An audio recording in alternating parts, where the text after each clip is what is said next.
नमस्कार दोस्तों, मैं आप सबके सामने एक नई सीरीज लेकर आ रहा हूँ।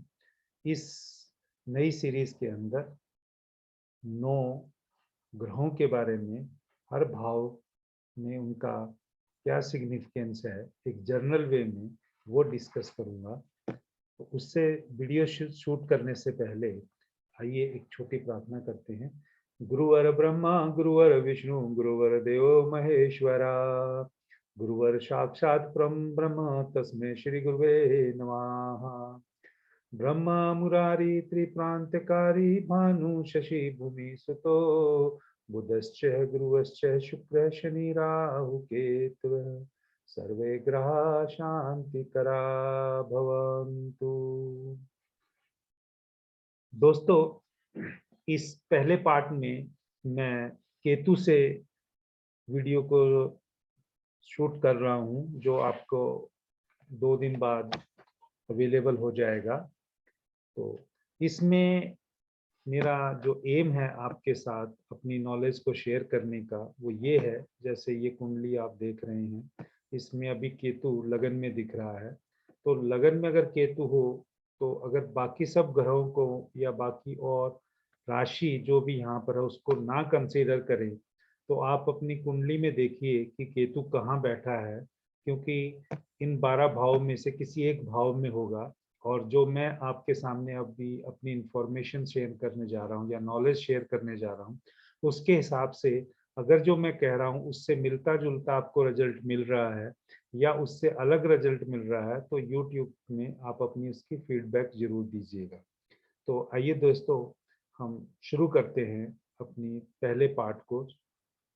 तो जैसा कि आप जानते हैं कि भी केतु और राहु को हम नोड बोलते हैं, राहु को नॉर्थ नोड बोलते हैं और केतु को साउथ नोड बोलते हैं।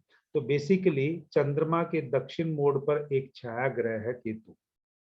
यह केतु अलगाव, एकांत, अंतर्मुखीपन, एकांत कारावास का प्रतीक है। केतु को हम सिर विहीन भी कहते हैं, यानी उसका सिर नहीं, आप इस फोटो में भी देख सकते हैं।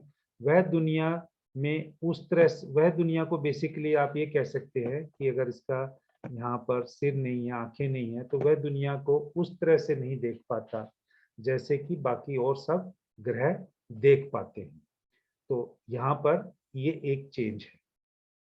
इसका मतलब केतु के लिए अंधकार ही एक प्रकाश है।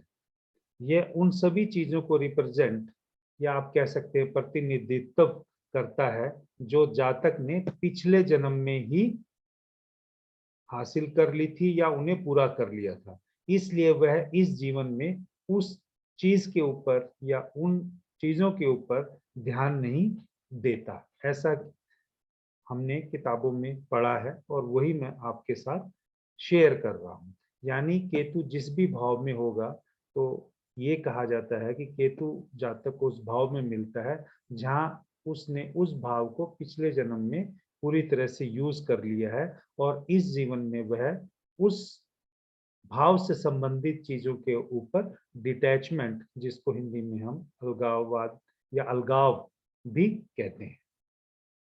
केतु सांसारिक इच्छाओं और महत्वाकांक्षाओं के प्रति आध्यात्मिक प्रवृत्ति और अनासक्ति प्रदान करता है। यह जातक को कुछ मानसिक क्षमताएं, जिनको हम साइकी एबिलिटीज भी कहते हैं, प्रदान करता है, जिससे वह जातक ज्ञान और स्वयं के ज्ञान से जीवन के रचनात्मक पहलुओं में महारत हासिल करता है। ये एक जो मैंने आपको सिग्निफिकेंस बताया है केतु के बारे में, कि भाई ये किसी भाव से संबंधित नहीं है, एक जर्नल कैरेक्टरिस्टिक कह सकते हैं या एक जर्नल विवरण उसके बारे में दिया है। तो अब हम जो पहली चीज यहाँ कंसिडर करने जा रहे हैं, पहले अगर मान लीजिए यहाँ पर केतु पहले भाव में हो, तो केतु किस प्रकार के रिजल्ट दे सकता है। जैसा कि आप जानते हैं कि पहला जो भाव है वह व्यक्ति का अपना यानी उसकी पर्सनैलिटी का भाव है, इसमें दोनों तरह की आप कह सकते हैं आंतरिक एवं बाहरी आवरण, जिसको इनर और आउटर सेल भी बोलते हैं, वो भी रिप्रेजेंट करते हैं। जातक का सिर आ गया, शारीरिक बनावट आ गई, चरित्र आ गया, स्वभाव आ गया, ताकत आ गई, और उसकी कमजोरियां भी इसी भाव से देखी जा सकती हैं। अब जो सबसे पहली बात यह है, अगर लगन में केतु हो तो जातक एक डायनेमिक और मैग्नेटिक पर्सनैलिटी हो सकता है। यानी उस जातक के अंदर बहुत ही गतिशील होगा, उसके मतलब कार्य करने की शक्ति या उसकी जो सोचने की शक्ति वो बहुत ही गतिशील होगी। उसका जो व्यक्तित्व होगा वो चुंबकीय होगा, यानी मैग्नेटिक एक्सपेक्ट्स रहेंगे उसमें।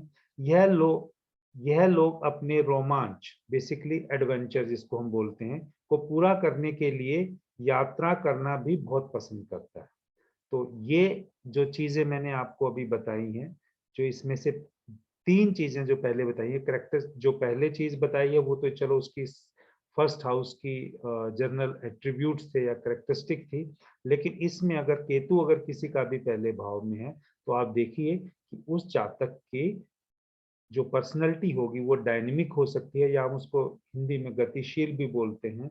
और मैग्नेटिक को चुंबकीय व्यक्तित्व, यानी मैग्नेटिक पर्सनैलिटी को चुंबकीय व्यक्तित्व। और तीसरा जो इसमें मैं बोल रहा हूँ वो ये है कि जो केतु अगर लगन में होगा तो जातक बहुत सारी ट्रेवलिंग करेगा, जो अपने एडवेंचर को पूरा करने के लिए या रोमांच को पूरा करने के लिए बहुत यात्राएं भी करेगा। तो अगर मान लीजिए इस भाव पे, यहाँ पर केतु पे अच्छे ग्रहों का ही एस्पेक्ट है, तो दो ही चीजें हम ले रहे हैं, एक तो गुड एक्सपेक्ट और एक बैड एक्सपेक्ट। तो अगर मान लीजिए इस भाव में केतु की दृष्टि अच्छी हो तो यह जातक को मेहनती, धनवान और ब्लेस्ड यानी धन्य बनाता है। तो इसमें 3 कैरेक्टरिस्टिक होगी, जातक मेहनती भी होगा, धनवान भी होगा और ब्लेस्ड भी होगा। ऐसा जातक हमेशा अपने बच्चों को लेकर चिंतित भी रहेगा, यानी उसको हमेशा अपने बच्चों के भविष्य को लेकर उसे चिंताएं बनी रहेंगी। ऐसे जातक को बुरी संगत से दूर रहना चाहिए। ऐसा जातक कभी भी सेल्फ सेंटर्ड और ग्रेटी यानी आत्म केंद्रित और लालची हो सकता है, इसलिए वह उसे इन सब चीजों से भी बचना चाहिए। अगर फर्स्ट हाउस में एफ्लिसिट यानी पीड़ित केतु हो तो जातक के स्टेमिना और हेल्थ को भी प्रभावित कर सकता है, यानी उसकी हेल्थ से रिलेटेड प्रॉब्लम हो सकती है, या उसका जो फिजिकल स्टेमिना है वह भी कम हो सकता है। तो ये जो चीजें मैंने आपको बताई ये वो चीजें हैं जो कि अगर केतु फर्स्ट भाव में हो तब उसको कैसे रिजल्ट मिलेंगे। इसमें कोई राशि का योगदान नहीं है, कोई इसमें आप कह सकते हैं कि लगन कौन सा उदित हुआ है, सिर्फ हम ये कंसिडर कर रहे हैं अगर केतु फर्स्ट हाउस में है तो आप देखिए जिन लोगों को ये वीडियो देखने के बाद अगर केतु फर्स्ट हाउस में है, क्या यह उन सबसे मैच कर रहा है या नहीं कर रहा है। हम केतु को दूसरे भाव में अगर यहाँ शिफ्ट कर दें तो यहाँ पे जो ये अभी आप कह सकते हैं जो टॉर्च का एक सिंबल बना हुआ है, यहाँ पर हम अज्यूम करते हैं अभी केतु है दूसरे भाव में। तो अब देखते हैं केतु के यहाँ पर क्या रिजल्ट हमें मिलते हैं। दूसरे भाव से हम परिवार या जातक की संपत्ति को देखते हैं, उसकी इमीडिएट फैमिली या पोजेशंस आप कह सकते हैं। यहाँ से कमाई का हुनर यानी उसकी स्किल्स और क्षमता को भी देखा जाता है। इस भाव से वाणी और भोजन ग्रहण करने को भी देखा जाता है, क्योंकि यह थ्रोट को रिप्रेजेंट करता है यानी कंठ को रिप्रेजेंट करता है। यदि यहाँ केतु की अच्छी दृष्टि हो तो जातक एक जानकार और ज्ञानी व्यक्ति बनता है, यानी कि वह जातक जो होगा वो वेल इन्फॉर्म्ड एंड नॉलेजेबल होगा। शब्दों का अच्छा उपयोग करते हैं ऐसे जातक, और बहुत ही एक्सप्रेसिव भी होते हैं। अगर यहाँ केतु पीड़ित हो तो वह चीजों को सीखने की समस्या यानी लर्निंग एबिलिटीज में उसकी कमी लाएगा, और वाणी विकार जैसे हकलाना या स्टैमरिंग जिसको कहते हैं वह भी दे सकता है।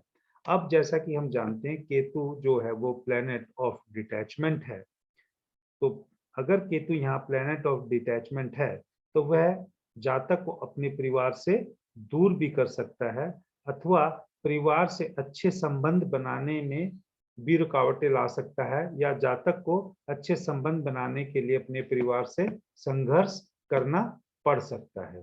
तो अब आइए हम देखते हैं कि अगर केतु को अगर हम थर्ड हाउस में ले जाएं तो थर्ड हाउस में क्या रिजल्ट मिलेंगे। थर्ड हाउस से जैसा कि आप जानते हैं यह आत्म अभिव्यक्ति यानी सेल्फ एक्सप्रेशन का भी हाउस है, सिबलिंग्स छोटे भाई बहन का भी है, रिलेटिव्स रिश्तेदार नेबर्स का भी यह हाउस है, और जातक के तात्कालिक वातावरण यानी इमीडिएट इन्वायरमेंट को भी हम थर्ड हाउस से ही देखते हैं। साथ ही यह जातक के साहस और छोटी यात्राओं को भी डिनोट करता है। तो इस भाव पे अगर अच्छे प्रभाव और बुरे प्रभाव हों केतु के तो कैसे रिजल्ट मिलते हैं, तो यह देखते हैं। केतु तीसरे भाव में जातक को अनुकूल परिणाम देता है, यानी उसे फेवरेबल रिजल्ट देगा। अगर थर्ड हाउस में किसी का केतु है तो जातक को यहाँ पर फेवरेबल रिजल्ट्स मिलेंगे। जातक अपने जीवन में प्रसिद्ध यानी रिनाउंड, धनी वेल्थी और सफल यानी सक्सेसफुल इन लाइफ में होगा या हो सकता है, अगर वहां पर केतु पर कोई मेलेफिक इफेक्ट्स नहीं है। दूसरा, ये हाउस छोटी यात्राओं का भी है, तो travelling for native always proves fruitful and productive, यानी जातक को यहाँ यात्रा करने से हमेशा लाभ मिलेगा। Hence they tend to travel a lot and have good earnings from that traveling also. तो ये एक जो हमने देखा है कि जातक के अगर तीसरे भाव में अच्छे एस्पेक्ट्स हैं तो उसको किस प्रकार के रिजल्ट मिलते हैं। अब यहाँ पर क्योंकि वो ट्रेवलिंग करता है तो ट्रेवलिंग के साथ और क्या चीजों को हम देख सकते हैं कि जातक आध्यात्मिक और धार्मिक गतिविधियों में भाग लेना भी पसंद करता है, और अल्टीमेटली वो जाकर स्पिरिचुअल एंड रिलीजियस एक्टिविटी में भी इन्वॉल्व होता है, ताकि वह उन क्षेत्रों में आगे चलकर प्रसिद्ध और नाम कमा सके, प्रसिद्धि और नाम कमा सके। इस भाव में केतु पीड़ित होने की स्थिति में जातक के भाई बहनों के साथ संबंध अच्छे नहीं रहते, यानी कॉम्प्लिकेशन आती हैं, या सिचुएशन इतनी कॉम्प्लिकेट्स हो जाती हैं कि नेटिव अपने सिबलिंग्स के साथ अच्छे रिलेशन नहीं बना पाता। यहाँ पर यह भी देखा गया है, टेंडेंसी बेसिकली हो जाती है जातक को अपने भाई बहनों के साथ कानूनी पेचीदगियां पर खर्च करना पड़ सकते हैं, यानी उसे जातक को अगर थर्ड हाउस में अगर केतु है तो कोर्ट केसेस वगैरह अपने सिबलिंग्स के साथ मतलब लड़ने पड़ कोर्ट केस में करना पड़ सकता है, या उन वो सिबलिंग्स उस पे कोर्ट केस करते हैं तो उससे कोर्ट कचहरी के चक्कर लगाने पड़ सकते हैं। यह हाउस नेबर्स का भी है, तो यहाँ से हम ये भी कह सकते हैं ये अपने पड़ोसियों, और या आप कह सकते हो जो हमारे ऑफिस में जो हमारे कलीग्स होते हैं या एसोसिएट्स होते हैं उनके साथ भी हम यहाँ से देखते हैं। तो यहाँ से उनके प्रति भी इसका या उन आप कह सकते हैं एसोसिएट्स और जो हमारे जो अपने सबऑर्डिनेट्स हैं या जो हमारे कलीग्स हैं उनके साथ थोड़ी सी रिलेशन अच्छी नहीं रहती, यानी शत्रुता उसमें रिलेशंस में आ जाती है। तो इस प्रकार हम कह सकते हैं कि आसपास के लोगों के साथ अच्छे संबंध बनाने रखने के लिए हमें एक्स्ट्रा केयरफुल रहना पड़ता है थर्ड हाउस में अगर केतु हो, क्योंकि नहीं तो रिलेशनशिप बिगड़ने पर यह अच्छे रिजल्ट नहीं देता। अब हम देखते हैं कि अगर केतु अगर फोर्थ हाउस में हो यानी इस भाव में हो तो जातक को कैसे रिजल्ट मिलते हैं। जैसा कि आप जानते हैं कि चौथे भाव से हम बचपन, माता, मातृ प्रेम और पोषण यानी मदरली लव एंड नर्समेंट ये सब देखते हैं। घर, अचल संपत्ति यानी रियल स्टेट, प्रारंभिक बचपन यानी अर्ली चाइल्डहुड ये भी हम फोर्थ हाउस से देखते हैं। तो यहाँ पर किस तरह से वे अपने परिवार के साथ उसका व्यवहार रहेगा यानी नेटिव का यानी जातक का, वह भी हम फोर्थ हाउस से देख सकते हैं। चौथे भाव में केतु जातक को अपने घर से दूर ले जा सकता है, क्योंकि जो केतु है यहाँ डिटैचमेंट है और वो उसका अपना घर है, तो उस घर से वह उसको दूर ले जा सकता है या विदेश में सेटलमेंट भी दे सकता है अगर उसका 12th हाउस से कुछ रिलेशन बन जाए तो। लेकिन अगर केतु 4th हाउस में है तो वह उससे अपने घर से दूर तो अवश्य ही ले जाएगा। चौथे भाव से हम कह सकते हैं कि चौथा भाव बेसिकली जो है वो कर्क राशि यानी काल पुरुष की कुंडली में देखें तो उसका स्वामी चंद्रमा बनता है, और चंद्रमा और केतु के आपस में संबंध अच्छे नहीं, यानी मैत्रीपूर्ण बंधन नहीं साझा करते दोनों। तो इसलिए यह उससे हम एक और तरीके से कह सकते हैं कि वह अपने घर से दूर चला जाता है, या उसके अपनी माता से संबंध अच्छे नहीं होते, या उसे अपनी माता से संबंध अच्छे बनाए रखने में काफी मेहनत करनी पड़ती है, या सिचुएशन ऐसी हो जाती है जहां पर वो रिलेशन अच्छे मेंटेन नहीं कर पाते। चतुर्थ भाव के यानी 4th हाउस के अगर हम और चीजों को देखें, जैसे मन की शांति, सुख और परिवार और संपत्ति से जुड़े मामले भी जातक को जीवन में आप कह सकते हो प्रॉब्लम या उनसे संबंधित उसको चिंता रह सकती है। इसीलिए अगर हमें 4th हाउस में केतु हो तो हमें भी थोड़ा एक्स्ट्रा केयरफुल रहने की जरूरत है। अब अगर हम देखते हैं कि अगर केतु 5th हाउस में है तो 5th house basically house of pleasures है या सुखों का घर है। तो कैसे जातक यहाँ पर क्रिएटिविटी भी अगर हमें देखनी है तो वो क्रिएटिविटी को अगर हम हिंदी में कहें रचनात्मक रूप से अपने आप को कैसे आप कह सकते हैं कैसे अपने आप को व्यक्त करता है या कैसे अपने आप को प्रेजेंट करता है, वह भी हम 5th हाउस से देखते हैं। और हम ये भी कह सकते हैं कि 5th हाउस से हम जातक के बच्चों या व्यक्ति की बुद्धि या राजनीति के ज्ञान से भी बारे में हम यहाँ पर कमेंट कर सकते हैं। तो जातक का आमतौर पर दार्शनिक शिक्षा के प्रति विशेष झुकाव यानी फिलोसफिकल लर्निंग यहाँ से हम 5th हाउस से देख सकते हैं। इन लोगों का झुकाव जिनका केतु 5th हाउस में होता है धर्म और अध्यात्म से जुड़े मामलों की ओर भी होता है, यानी रिलीजन एंड स्पिरिचुअलिटी की तरफ भी इनका ध्यान होता है। ये लोग ऐसे विषयों के शोध यानी रिसर्च करने में भी शामिल हो सकते हैं। मिस्टिज्म और ओकल्ट यानी रहस्यवाद और मनोगत की भी नॉलेज अगर केतु 5th हाउस में हो तो जातक को कह सकते हैं कि गूढ़ विज्ञान से संबंधित मामलों की ओर झुकने की उसकी प्रवृत्ति हो जाती है। इस वजह से वह इसमें ओकल्ट के अंदर भी वह जा सकता है, और कुछ मामलों में तो आप कह सकते हैं कि काला जादू की तरफ भी उसका झुकाव हो सकता है। और लास्ट जो पॉइंट है यानी प्रोजनी यानी बच्चों से संबंधित आगे उसके बर्थ ऑफ चाइल्ड जो है या उससे कोई संबंधित इशू भी जो है यहाँ पर देखे जा सकते हैं।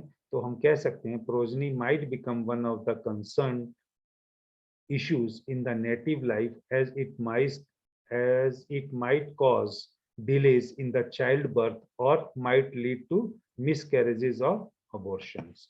तो इस तरीके से 1 2 3 4 5 हाउसेस हम कर चुके हैं कवर, जहां पर हम कह सकते हैं कि केतु के क्या क्या इफेक्ट मिलते हैं।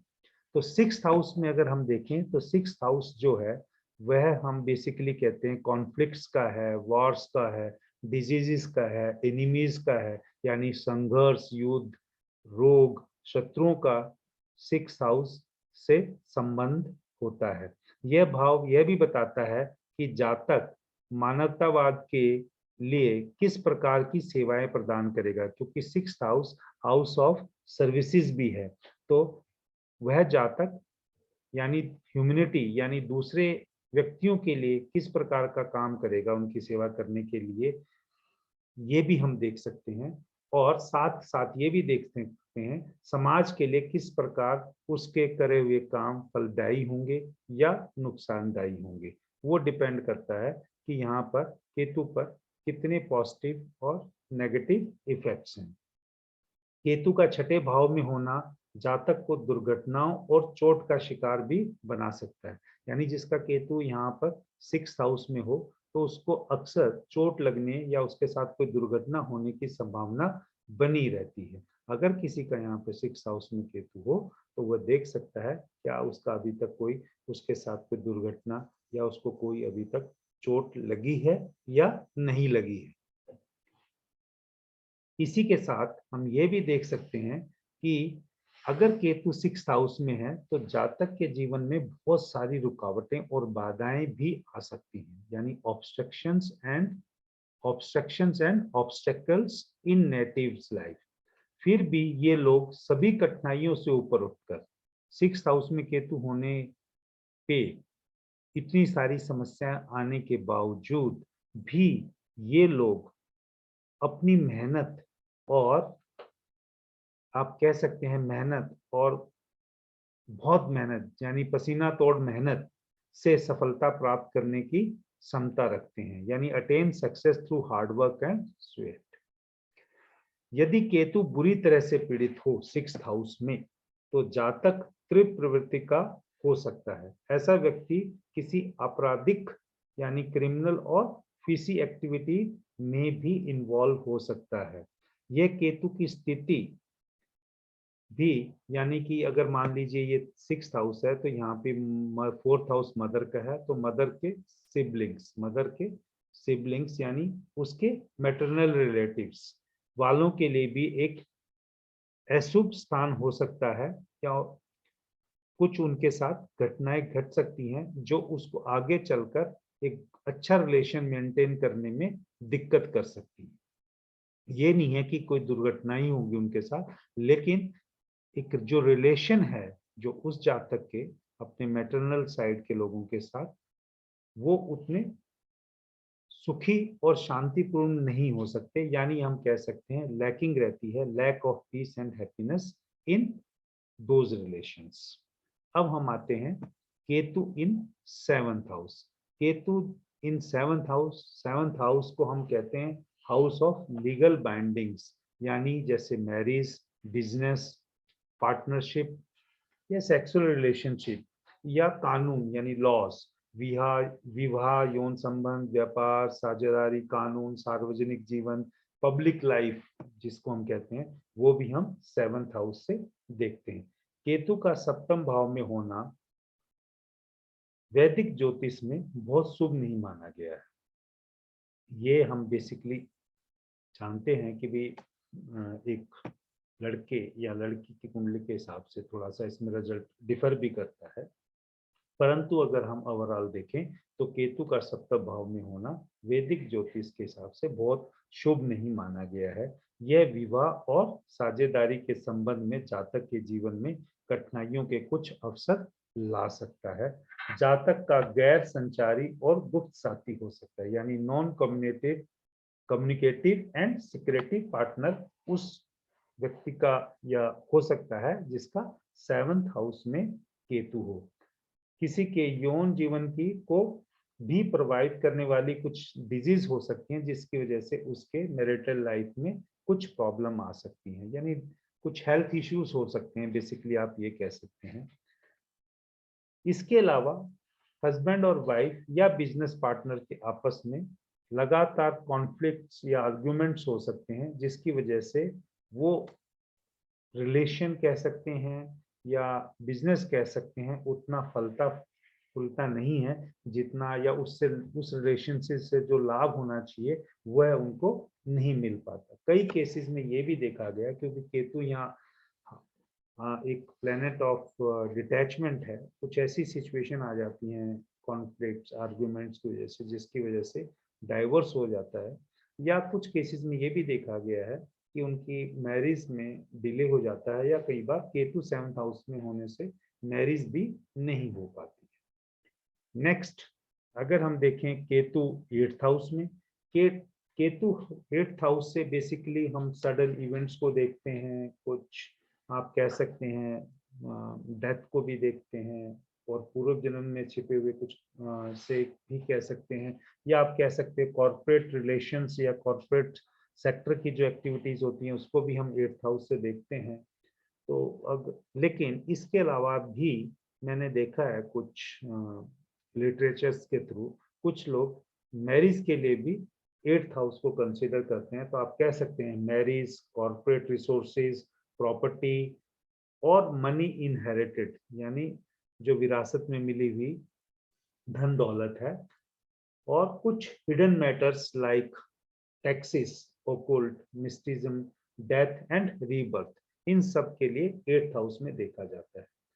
तो अगर 8th हाउस में केतु हो तो बेसिकली कहीं ना कहीं हम ये कह सकते हैं lack of auspiciousness and happiness, यानी शुभ और सुख के कुछ फैक्टर्स जो माने गए हैं उनमें कमी आती है।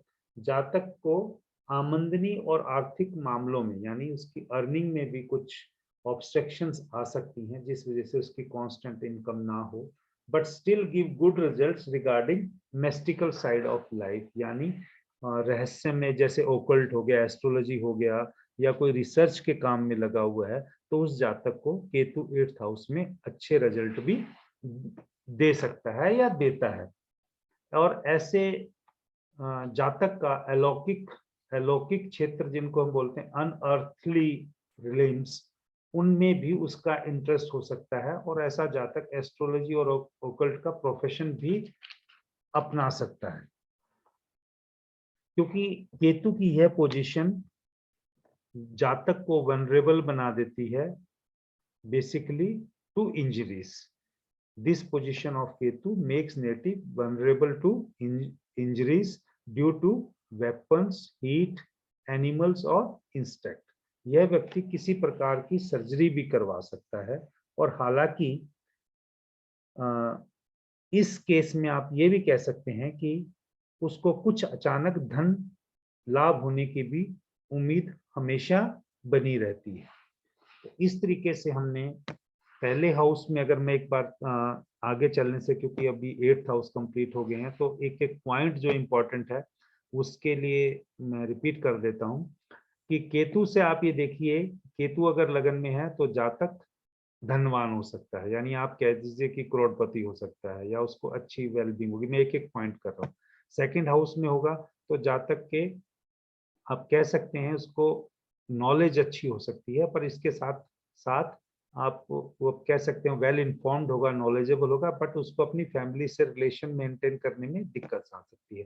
थर्ड में जो मैंने एक पॉइंट पकड़ा कि ऐसे जातक के अपने सिबलिंग्स के साथ कोर्ट केसेस, या आप कह सकते हैं कि अपने जो कलीग्स के साथ ऑफिस में है जो रिलेशंस हैं वो कोर्डियल नहीं हो सकते। अदरवाइज जो केतु की पोजीशन है 3rd हाउस में, वो एक अच्छी पोजीशन मानी गई है। 4th हाउस में अपनी माता के साथ उसके रिलेशन में कमी आ सकती है, या वो घर से दूर रह सकता है। 5th हाउस में जो उसके हमने कहा हाउस ऑफ प्लेजर्स है, उस प्लेजर्स में कमी आ सकती है। 6th में शत्रुओं से या रोग या डिजीज से, या उसको कुछ चोट वगैरह, दुर्घटना, एक्सीडेंट होने की संभावना है। 7th में जो मैरिज है या पार्टनरशिप है उसमें उसके अनसक्सेसफुल होने के चांसेस हैं। 8th में वो सडन आप कह सकते हो मॉनेटरी उसको बेनिफिट हो सकता है, ये जो आप कहते हैं इनहेरेंटेंस मिल सकती है उसको, या ऐसे जातक का ओकुल्ट या एस्ट्रोलॉजी की तरफ अच्छा ध्यान हो सकता है। तो इस तरीके से मैंने एक एक पॉइंट करके, और ये जो मैंने आपको एक एक समरी की है, तो मैंने उन चार्ट्स जो मेरे पास हैं ये उसी वहां से उठाए हैं जहां पर केतु उनके उन हाउस में है, और इस टाइप के, जैसे मैंने कहा कि मेरे पास चार्ट है उसमें केतु 3rd हाउस में है, तो उस नेटिव के यानी जिसके पास मैं बात कर रहा हूँ उसके अपने ब्रदर से केसेस बहुत चल रहे हैं। दूसरा मैंने देखा प्रॉपर्टी को लेके यहाँ पे केसेस हैं 3rd हाउस में, और लगन में अगर केतु है तो मैंने देखा कि वो जातक बहुत ही धनवान है। और केतु 2nd में मैंने देखा कि उसके पास जातक के पास नॉलेज बहुत है। 4th वाले में देखा कि वो घर से दूर रह रहा है, उसके रिलेशन भी अपनी मदर से अच्छे नहीं है। 6th में देखा कि जातक के चोट या एक्सीडेंट जैसे मैंने कहा वह हुआ है। 7th में फैमिली से या मतलब फैमिली का मीन्स वाइफ से उनके रिलेशन थोड़े इतने स्मूथ नहीं है। 8th में देखा कि सडनली उसका जातक का जिसका 8th हाउस में केतु है वह एस्ट्रोलॉजी में चला गया। तो इस 9th हाउस में अब मैं 9th 10th 11th and 12th, ये सब अब आगे डिस्कस करने लगे। 9th हाउस जैसा हम कहते हैं हाउस ऑफ रिलीजन है, स्पिरिचुअलिटी है, हाउस ऑफ टीचर्स है, गुरु जिसको कहते हैं, लॉ भी हम देखते हैं, हाउस ऑफ फादर भी है। तो इनसे रिलेटेड चीजें होंगी। यानी केतु 9th हाउस में हो तो उस जातक का inclination towards liberty and freedom हो सकता है। It's a placement here in the house of pilgrimages, यानी वह यात्राएं कर सकता है, धार्मिक यात्राएं कर सकता है। उसका भाग्य और उसका फॉर्चून जो है वो यहाँ से उदित हो सकता है। उसकी यात्राएं करने से, जितना वो यात्राएं करेगा तो हो सकता है उसका भाग्य और फॉर्चून उतना ही बढ़े, स्पिरिचुअलिटी भी बढ़ेगी, हायर लर्निंग भी उसकी बढ़ सकती है। तो इसी तरीके से अगर यहाँ पर केतु अगर नवम भाव में है तो ये पिताजी के लिए थोड़ा अच्छा नहीं माना गया है। तो पिताजी के स्वास्थ्य में थोड़ी प्रॉब्लम हो सकती है, या अच्छी हेल्थ मेंटेन करने के लिए पिताजी को दिक्कत हो सकती है। अगर यहाँ पर 9th हाउस में ही केतु है तो native tends to be religious, यानी वह धार्मिक होगा और समर्पित होगा धार्मिक विश्वास के और मूल्यों के प्रति, ताकि वह अपना पूरा ध्यान उसमें लगा सके, इतना मतलब उसका इंटरेस्ट होगा। तो 10th हाउस में जो केतु है, तो 10th हाउस के केतु का जो हम देखते हैं कि ये कैरियर है, यहाँ से एक्चुअल स्टेटस क्या है उसका ऑफिस में वो भी देखते हैं। तो कैरियर कह सकते हैं, धन कह सकते हैं, बुद्धि भी, ये सब चीज़ों को ऑफिस के काम में जो उसको ग्रो करने में उसमें काम आएगी। तो घर में अगर 10th हाउस में केतु है तो जातक को अपने परिवार के साथ साथ अपने जीवन के प्रति एक गहरा दृष्टिकोण भी देती है। यानी यहाँ पर जातक मनी अर्निंग के लिए अलावा भी अपने परिवार और अपने स्टेटस के बारे में बहुत गहराई से सोचेगा। मजबूत व्यक्तित्व हो सकता है ऐसे का जातक का जिसका 10th हाउस में हो केतु। अच्छी स्थिति रहेगी जीवन में, शक्ति, यानी कि उसका स्थिति का मतलब है आप कह सकते हैं कि उसको पावर जो है गेन मिलेगी, पावर है, गुड स्टेटस है, वेल्थ है। तो अगर जातक का अच्छी पोजीशन में बैठा हुआ है केतु 10th हाउस में तो उसको ये तीनों चीज मिलेंगी। या उसका ध्यान जो होगा वो नॉलेज को एक्वायर करने में, different different Ketu 10th house का जो इफेक्ट है, तो जातक को हमेशा मतलब इंटरेस्ट रहता है कि वो नॉलेज को एक्वायर करता चला जाए और आगे चल के उसको नेम और फेम भी मिलता है। यानी ज्ञान प्राप्त करने की प्रवृत्ति तो रहती रहती है, साथ में जीवन में आगे चलकर उसको प्रसिद्धि अर्जित करने में भी मदद होती है। हो सकता है कि जातक के स्वभाव में सकारात्मकता और निराशावाद की कमी हो, lack of positivity and pessimism भी इसका एक कारण हो सकता है। दूसरा एक और मैंने देखा कि केतु 10th हाउस में हो तो आप देखिएगा कि जो मैं ये चीज बोलने जा रहा हूँ, तो उस नेटिव का हो सकता है कि लाइफ में किसी न किसी जो रिलेशन में है, या वहाँ पे आप कह सकते हैं उसकी राशि या उसके इफेक्ट के हिसाब से कोई उस 10th हाउस के पर्टिकुलर के लिए ही ये मैं बोल रहा हूँ कि कोई विडो के साथ रिलेशन हो सकते हैं। वो गुड रिलेशन की मैं बात कर रहा हूँ कि बैड रिलेशन, लेकिन उसकी लाइफ में कोई ना कोई विडो हो सकती है। तो 11th हाउस में अगर हम केतु का इफेक्ट देखें तो यहाँ पर धन ओवरऑल गेन की बात है, लेकिन ओवरऑल गेन को अगर केतु की हम बात करें कि 11th हाउस में, तो वह भी अचानक धन को या अचानक लाभ को इंडिकेट करता है। और ये समृद्धि भी दे सकता है, अच्छी मतलब आप सोर्स ऑफ इनकम या अच्छी संपत्ति भी यहाँ से केतु अगर 11th हाउस में वह दे सकता है। केतु 11th हाउस में अच्छे बच्चे भी देता है, मतलब जातक के जो चिल्ड्रन होंगे आगे या बच्चे होंगे वह भी अच्छे होंगे। केतु 11वें भाव में सकारात्मक और अनुकूल परिणाम देता है। यानी ओवरऑल केतु 11th हाउस में हो तो जातक को बहुत अच्छे रिजल्ट मिलते हैं, और डिफिकल्ट टाइम्स में भी जातक अपनी जो है काम करने की या एफर्ट्स करने की जो उसकी शक्ति है उसमें कमी नहीं आने देता, और वो अपने धैर्य के साथ पूरे एफर्ट्स करते चले जाता है और अपने एफर्ट्स के दम पे ही आगे चल के कठिन समय से बाहर निकलकर एक अच्छा मुकाम पाता है। ऐसे मैंने देखा है जो जातक को जिनका केतु 11th हाउस में हो उनका जो नेचर है वो बेसिकली काइंड एंड चैरिटेबल आप कह सकते हैं, दयालु एंड परोपकारी। और ऐसे 11th हाउस के जो 11th हाउस में जिनका केतु होता है वो एक तरह से बॉर्न एडमिनिस्ट्रेटर होते हैं, यानी वो एडमिनिस्ट्रेटिव लेवल पे बहुत अच्छा काम करते हैं क्योंकि उनमें प्रेशर को टैकल करने की काफी अच्छी कैपेसिटी होती है। अपने स्वभाव और काम के प्रति समर्पण, यानी अपने एक अच्छी प्लीजिंग पर्सनालिटी और एक कह सकते हैं कि डेडिकेशन टुवर्ड्स वर्क होने की वजह से इनको आगे चल के जरूर प्रसिद्धि मिलती है। 12th house, house of detachment itself आप कह सकते हैं, सिक्लूजन कह सकते हैं या आइसोलेशन कह सकते हैं। लेकिन इसके अलावा अगर हम कहें कि 12th हाउस का जो सिग्निफिकेटर है वो केतु को भी माना जाता है।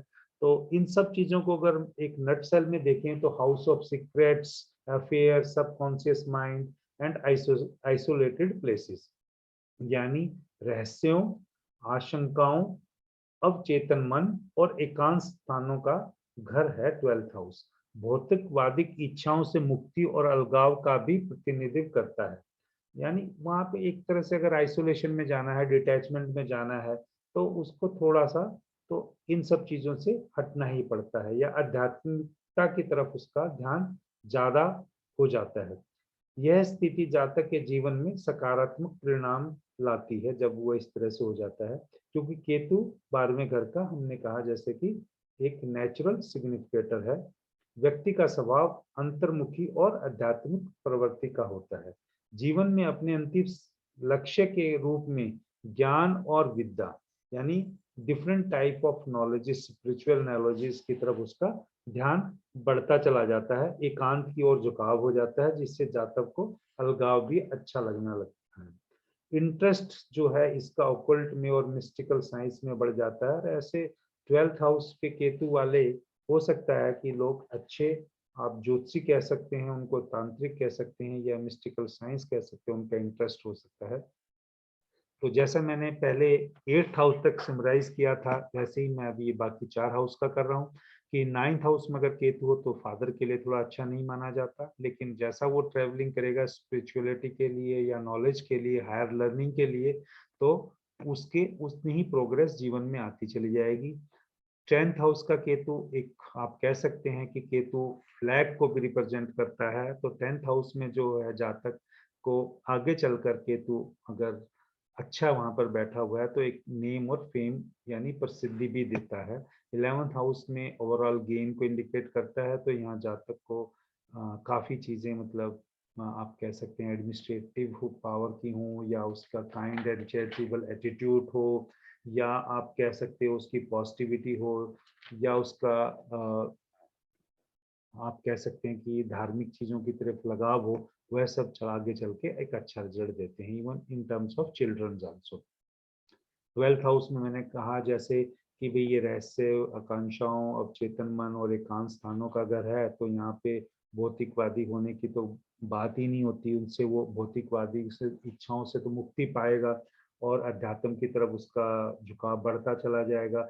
जितना अध्यात्म की तरफ उसका झुकाव बढ़ेगा तो उतना ही उसकी लाइफ में प्रोग्रेस आती चली जाएगी। और एक ये आप कह सकते हैं कि वो एक अच्छा ज्योतिषी या एक अच्छा तांत्रिक या एक कह सकते हो मिस्टिकल साइंस की नॉलेज वो लेगा। तो इस तरीके से दोस्तों मैंने आपको केतु के जो 12 भाव में, अलग अलग भाव में क्या रिजल्ट मिल सकते हैं बिना किसी राशि के, बिना किसी आप कह सकते हैं और एक्सपेक्ट्स के, प्लैनेट्स के एक्सपेक्ट के, सिर्फ एक चीज का जरूर इसमें मैंने चीज किया है, एक गुड एस्पेक्ट्स और एक मेल्फिक एस्पेक्ट्स, यानी उनका थोड़ा सा अगर जरूर उनको वर्ड्स को यूज किया है अगर, क्योंकि केतु पे अच्छा दृष्टि है या अच्छा एस्पेक्ट है तो वो बहुत ही अच्छे रिजल्ट दे रहा है। और अगर उस पे कुछ नेगेटिव एक्सपेक्ट्स है या दृष्टि अच्छी नहीं है तो केतु के रिजल्ट यहाँ पर खराब भी मिलते हैं।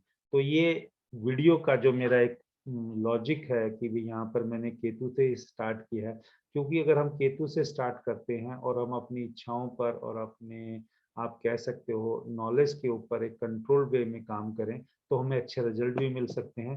तो इसलिए मुझे लगा कि मैं पहले केतु पे, फिर राहु पे, फिर सैटर्न पे और जुपिटर पे, क्योंकि ये 4 ऐसे प्लैनेट हैं कि ये ज़िंदगी को बदलाव जब देते हैं या अपना रिजल्ट देते हैं, क्योंकि ये इनका ड्यूरेशन एक भाव में बहुत लंबे तक रहता है, तो जातक को बहुत पता चलता है कि जीवन में क्या हो रहा है। लास्ट में जैसे मरकरी, सन और आप कह सकते हैं बुध, चंद्रमा और सूर्य, ये थोड़े-थोड़े दिन के लिए रहते हैं तो इनका इफ़ेक्ट कम होता है। तो मैं इसी रेशियो में ये पूरी सीरीज़ पूरी करूँगा। तो ये वीडियो आपको जब मिलेगा, आज मैं रिकॉर्ड कर रहा हूँ यानी मंगलवार को, तो उसके हर 2 दिन बाद एक अलग वीडियो आपको मिलेगा और ये थोड़े वीडियो लंबे होंगे, लेकिन दोस्तों मैं बड़ी मेहनत से और आपके साथ जो अपनी नॉलेज है उसको शेयर करते हुए वीडियो बना रहा हूँ। तो आप अवश्य ही इस वीडियो को लाइक करें, मेरे चैनल को सब्सक्राइब करें और आगे अपने फ्रेंडशिप सर्कल में भी वीडियो को फॉरवर्ड करें ताकि वह भी अपने रिजल्ट को देख सकें। ये एक ऐसी नॉलेज है जो मैं बगैर किसी आपसे उम्मीद के वो शेयर कर रहा हूँ, क्योंकि एस्ट्रोलॉजी में एक चीज़ है कि जब आप सीखते हैं तो आपको आगे नॉलेज को शेयर करना है, तभी आप उसमें आगे बढ़ सकते हैं। मेरा इतना ही मकसद है कि आप मेरे वीडियो को देखें, इनको लाइक करें, सब मेरे चैनल को सब्सक्राइब करें और अपने फ्रेंडशिप सर्कल में भी वीडियो को आगे फॉरवर्ड करें। तो नमस्कार।